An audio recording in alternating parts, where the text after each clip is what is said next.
That's 4-1. There you go. Now there's your 4. So there's 2 constitutional violations with that law. So now you just challenge that law in the court. That law cannot stand. It's in contravention to the Constitution. And if it's in contravention to the Constitution, it's in contravention to Supreme Court decisions. And if it's in contravention to Supreme Court decisions, it can't stand in the court. It's null and void. That's right. That's right. Dan, do you use It's voidable. There's a difference between void and voidable. Yes, sir. Do you use a negative averment against them on that? You can, but you better know your Administrative Procedures Act because you need enforcement. If it's a direct That's, violation. 16 Gamger second, used to be 250, it's now section 177. Yeah. What you can do is, though, you can file judicial notice with the court. Okay, so what good does that do you? Oh, I think I brought that here. Anybody ever hear of the judicial canons? Oh, I think I brought it. I hope I brought it. If I brought it, oh, no, that's rules of the court. That's rules of the court. I was pretty sure I printed the judicial canons. That's a memorandum in law. I thought I printed the judicial canons. Okay, well, I don't. Anyway, judicial, I don't find it right off the top of my head. Maybe if I take some time and look, I'll find it later. And if I do, I'll put it up here when I'm done. Judicial canon, canon 2A. Canon 2A. Now, the judicial canons is not law, but let me tell you, this is powerful stuff. The canons of law are really good because they work to your benefit. In fact, all this stuff, I think the Lord has made man so confused with his lawmaking that it works to our benefit. It really does. The canons, I filed a motion for sanctions against the attorneys in Washington, D.C. for the Department of Justice for somebody. It was a great motion. They violated the canons of law. They violated the canons for attorneys. See, there's judicial canons and there's canons for corporate or court officers, which are attorneys, etc., etc. Anyway, the judicial canon 2A says that they are required to follow the Constitution, then the laws. That would be about 4 different types of laws, or 5. Can anybody name them? Statutory. Okay, we got statutes. Common. Okay, we could say common, although we don't have common law courts anymore in our system. Case law. Pardon? Case law. Ordinances. Case law. Okay, first the legislature creates law, right?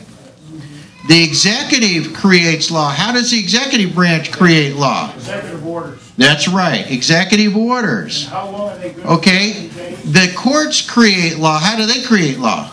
Decisions.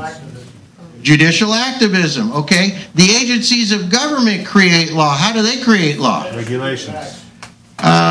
Rules that they establish to comply with statutes that have been... Right, interpretive rules, right. But if those rules are in violation of the statute, Or the Constitution. what happens? They're Null and void. They're null and void. That's right. That's right. And it's the same way at the state. Now I'm talking the federal level, but it's the same way at the state. They do the same thing at the state. So now let's get back to the foreclosures here.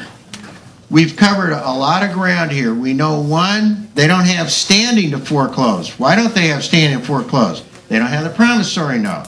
They can't produce the promissory note.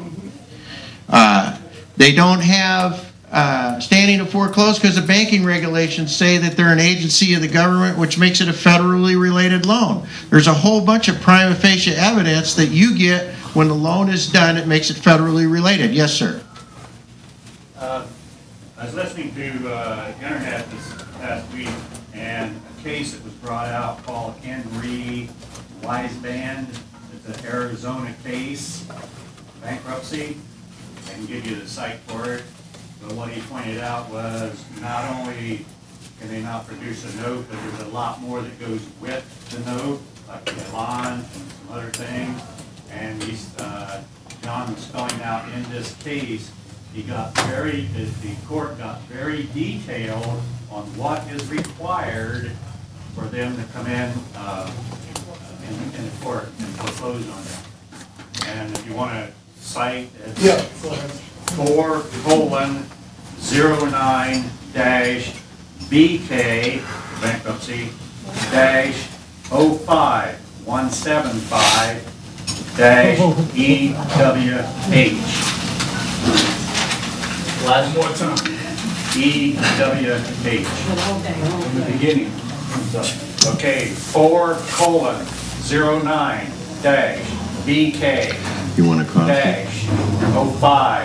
-05175-EWH. That's an Arizona case? That's in Arizona. Of course, they're in the Ninth Circuit, so it applies here. And he brought out the point that you go read this case, then he pretty much said just change the information to apply to you, and they're dead. They are dead. Do you have, Okay. Do you That have the goes case along that you with- could email? I'm sorry? Do you have It's it? not the case, it's the judge's ruling. The judge's ruling. It's a judge's ruling. Judge's ruling. He spells it out in detail what's required for them to continue with foreclosure. Okay. I just got word we got to wrap it up because we have to be out of here at noon. So I'm going to wrap it up with this. If you want more information, email me. I have some real estate business cards up here. Let me see one of those. Let me see if it's got what the email address is on there. Okay, just change the V mortgage to D Gough, and you'll have it correct. Okay, and let's see, and then I'll give you another phone number. All right, I want to close with this. Look, there was a case in 2002. The lady's name was Pearl Maxwell. She was over 80 years old. She got an attorney. She went to bankruptcy court because the bank was foreclosing on her house. The bank was called Fairbanks Bank. I'm going to tell you the results of that case. Fairbanks Bank had to pay $500 million in fines to the federal government. The CEO, the president, and all the legal staff for the bank had to resign. They made this a condition upon the shareholders for the bank. Now, some lady asked right over here, I didn't get your name, but you talked about a California law. Okay, there's a lady who in Vista had a house. She's had a house for 59 years with her mom, and the bank foreclosed. They took the house. She went to court in North County, which, by the way, I'm going to tell you, get the judges' oaths of office, because I've done this, and I'll tell you their oaths of office are not valid. I find errors in them all the time. I found them when they were recorded 8-9 months before they were signed. What about a bond? So there are no bonds. Forget bonds. They do what's called alternative insurance. In fact, I've got the insurance policy for San Diego County. They do insurance in lieu of a bond, so there is no bond. You got to go to risk management, make a claim on the insurance. Okay, now, this lady, she went to court in North County, the North County Division. She sat before Judge Pressman. Pressman was a real estate attorney before he became a judge. He would not let her bring any evidence in except, you want to listen to this, the deed of trust,